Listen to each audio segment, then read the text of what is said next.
मुझे खेद होता है कि जिस तरह से आदरणीय महामहिम राष्ट्रपति जी ने जो भाषण यहाँ रखा, तो वो लगा नहीं ये उनकी मन की बात है।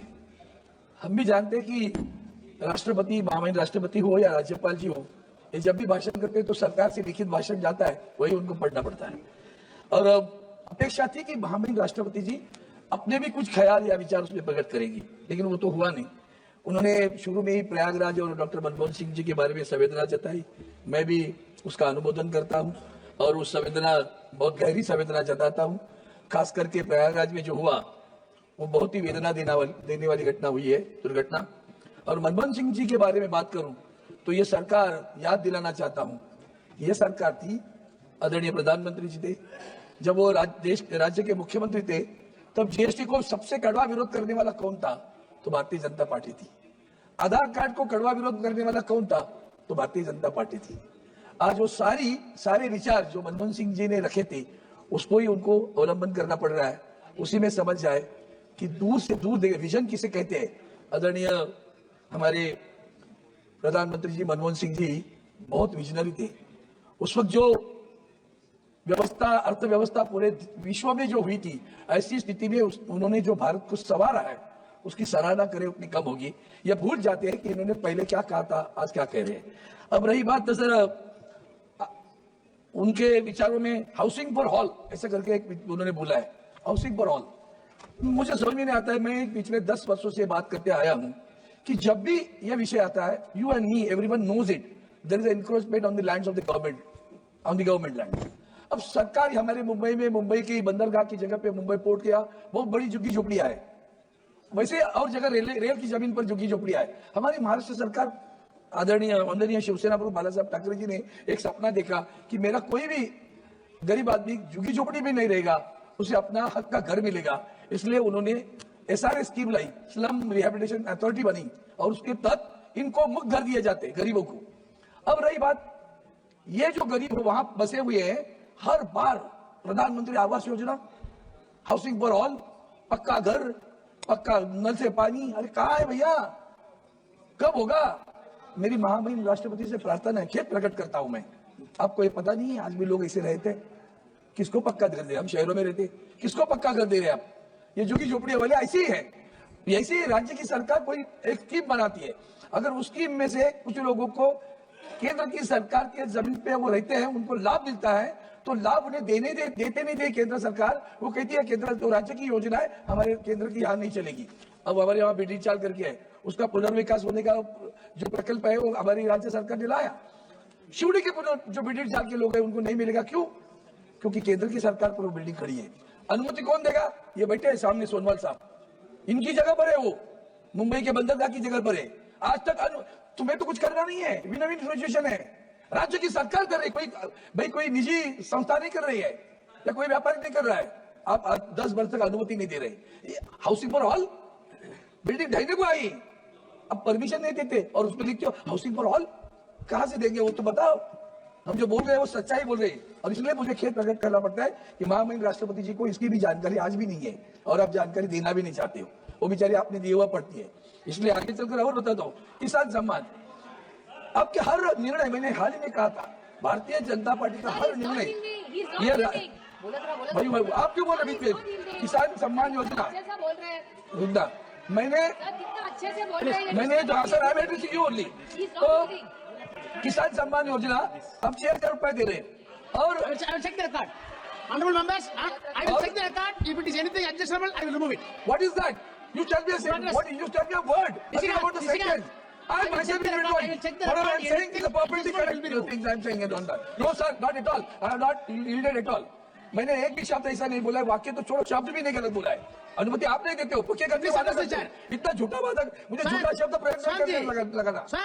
इसके लिए आगे बोलता हूँ सर। आगे चलकर जैसे आपने किसान सम्मान योजना, अभी हमने हर कदम भारतीय जनता पार्टी उठाती है, वो राजनीतिक होता है, सामाजिक नहीं होता। 12 लाख कोड ऑफ कंडक्ट थे, 12 लाख की घोषणा हुई, किसकी नहीं हुई? 12 लाख की घोषणा हुई ना, तो किसानों को 6,000 या 12 लाख तक इनकम टैक्स फ्री करने वाले हम लोग। किसानों को बड़ा भैया, वो ज्यादा अच्छा होता। स्वच्छ भारत, और हमने अपने अभी फोकस ऑन एजुकेशन, काय का फोकस है? आप क्या करते हो? आज भी सर इस देश में आप भी जानते हैं, हम भी जानते हैं, यहाँ बैठे हमारी बहन भी जानती है, ऐसे गांव हैं कि जहां एक टीचर है, एक शिक्षक है, कोई टीचर भी नहीं है। Quality and equality both should be maintain. Equality by, आज भी सर एजुकेशन सिस्टम में there is disparity and discrimination, both are existing. Disparity by virtue of the education institute where it is situated. कहां school है, गांव में है। वो Covid के समय में डिजिटल चल रहा था ना, वो नेटवर्क भी नहीं मिलता था, क्या गांव में पढ़ाएंगे। वो एक टीचर है, एक ही क्लास में फर्स्ट सेकंड थर्ड फोर्थ बैठे हैं सब बच्चे। आज भी ये अवस्था है, बुरा नहीं है, लेकिन आप जो सोच रहे हो, आपका मतलब कैसे, आपका डायलॉग बड़ा अच्छा होता है, कृति बहुत, कथनी और करनी में बहुत फर्क रहता है आपकी। कथनी बड़ी अच्छी लगती है सुनने में, कोई सुनेगा बोलेगा कितने संवेदनशील सरकार है यार, ये तो बच्चों के लिए तो सोच रही है। इक्वालिटी करते हो, सीबीएसई, आईसीएसई, तुम्हारा इंटरनेशनल बोर्ड।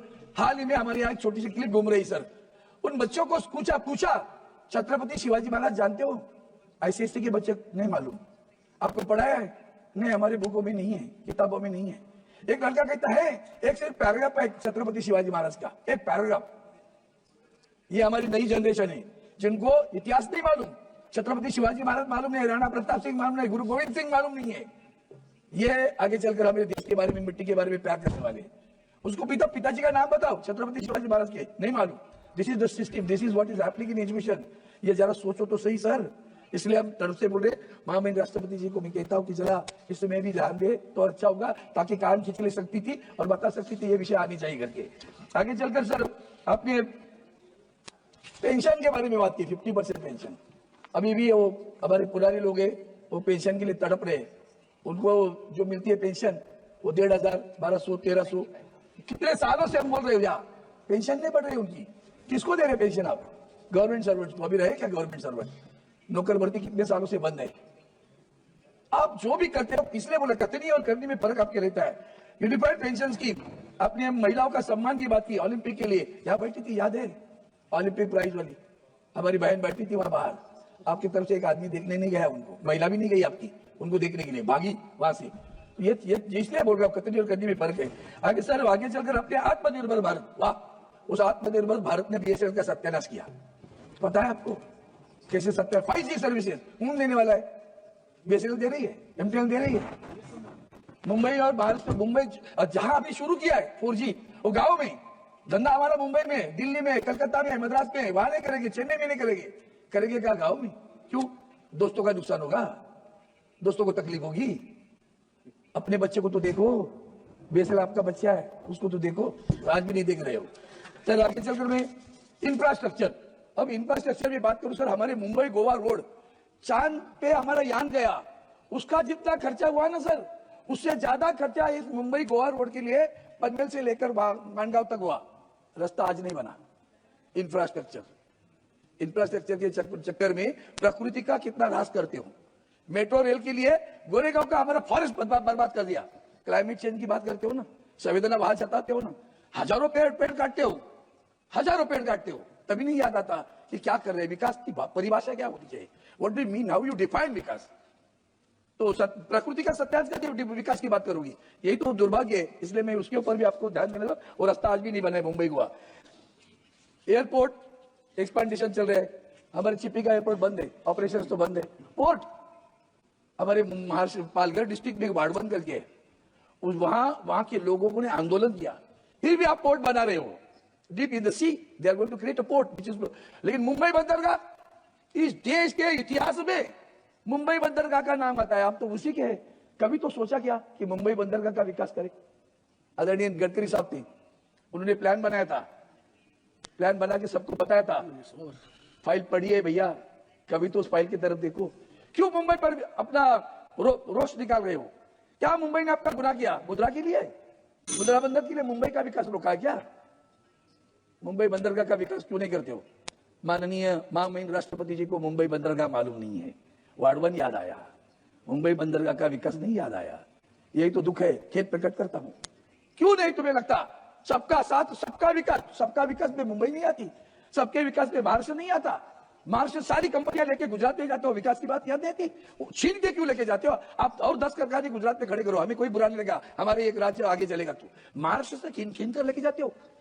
मुंबई पूरे विश्व में जानती है कमर्शियल सेंटर है, IFSC international financial service sector, उसका ऑफिस वहां बनने वाला था मुंबई में। गुजरात गिफ्ट सिटी को गिफ्ट दे दिया आपने, सारे कारखाने वहां लेके गए आप। ये विकास समान विकास है, सबका साथ है, सबका विकास है, क्यों कर रहे हैं आप? और ये आपको पता नहीं है, मत समझो। मुंबई बंदरगाह का विकास, अफोर्डेबल हेल्थ केयर, चलिए मुंबई के हमारे डॉक्टर साहब बाद में बैठे, हमारी मुंबई में महानगर पालिका का बढ़िया हॉस्पिटल है, वो जीएस मेडिकल कॉलेज में एडमिशन के लिए बच्चे तड़पते हैं। आज ऐसी हालत है, दवा नहीं दे सकती, मुफ्त दवा बंद है, दवा नहीं मिल रही है, जेजे हॉस्पिटल में दवा नहीं मिल रही है, हमारा एमआरआई बंद है, सिटी स्कैन बंद है शहर में। Mumbai Please conclude. Sir, please. within 2 minutes I'll conclude. Please conclude. Oh, okay. Cancer के बारे You already exited. then I do understand sir. I'll take care of it. Please conclude within a होता minute. क्या है, I'll conclude it. होता बहुत सारे विषय रहते मन में। Please. मुंबई शहर में या मुंबई शहर की हालत है सर। अब मेरी बात ऐसी है कि मुंबई में शहर में महात्मा गांधी हॉस्पिटल है, किसी ट्रस्ट का है। कुछ जमाने में हमारे इंडस्ट्रियल एरिया था तो कारखानों को कामगारों के लिए बनाया हुआ था, अब वही वर्करों के लिए बनाया हुआ, अस्पताल भी चलता नहीं। यहाँ टाटा हॉस्पिटल में बहुत भीड़ है, केईएम में बहुत भीड़ है, हम बार बार प्रार्थना करते हैं, अरे वो महात्मा गांधी हॉस्पिटल वहां खड़ी है, उस बिल्डिंग को ले लो, टाटा हॉस्पिटल को दे दो, आप ले लिए, हमें नहीं चाहिए। टाटा हॉस्पिटल के लिए दीजिए, केईएम हॉस्पिटल के दीजिए, ताकि लोगों की, देश भर के लोग वो टाटा कैंसर हॉस्पिटल में आते। जगह नहीं कम हो रहे। अब अगर आप भी कभी वक्त निकाल के सुबह जाना टाटा हॉस्पिटल में, जैसे स्टेशन पे भीड़ होती है ना, वैसे भीड़ रहती, चलने को रास्ता नहीं रहता। महात्मा गांधी हॉस्पिटल खाली पड़ा है, किसी ट्रस्ट का था, सरकार का है, लीजिए ना, लीजिए, लोगों की सेवा के लिए उपलब्ध होगा। कैंसर का, हेल्थ केयर का, क्या क्या है आपके पास हेल्थ केयर के प्रोविजन नहीं चाहिए? जब मशीन मुंबई शहर में नहीं, गांव में क्या होगा? कथनी और करनी, इतना फर्क। सर आगे ज्यादा नहीं बोलता हूँ, आपने अभी याद दिलाया मुझे, मैं इतना ही कहता हूँ कि हमें जो एक वन सेंटेंस, सुबह हमारे माननीय विपक्ष के नेता राहुल गांधी जी ने याद दिलाया था, मैं वापस इलेक्शन कमीशन पे आ रहा हूँ। उन्होंने वो सुप्रीम कोर्ट के जज को हटाई, वो बात तो कही, आगे वाली दूसरी बात बता देता हूं मैं। हाल ही में आपने एक नियम बदल डाला, हम सभी ने जो पराजित थे बोल दिया कि भाई काउंटिंग को हमें देखना है, we want to see that data. Please conclude. इन्होंने क्या, एक सेकंड, उन्होंने क्या किया, इलेक्शन कमीशन ने नियम बदल डाला, और नियम में क्या किया, मॉक पोल करेंगे, we will not calculate the exact what will happen in the. हमने पूछा भैया इतनी भीड़ शाम को 5 बजे के बाद हुई ना, Thank you. सीसीटीवी दे दो, सीसीटीवी नहीं दे रहे, उसका भी अमर कोहली, ये तुम्हारा संविधान के प्रति आदर है, और इसलिए मैं खेद प्रकट करता हूँ माननीय महामंत्री राष्ट्रपति जी ने जो वक्त विचार किए उसके लिए मैं खेद प्रकट करता हूँ। सोचता हूँ जो कुछ बोला उसके ऊपर अभी भी ध्यान नहीं, मुंबई बंदरगाह विकास को आपके फीडर क्या पे रहेगी, ये आप काम करोगे ऐसी अपेक्षा करता हूँ।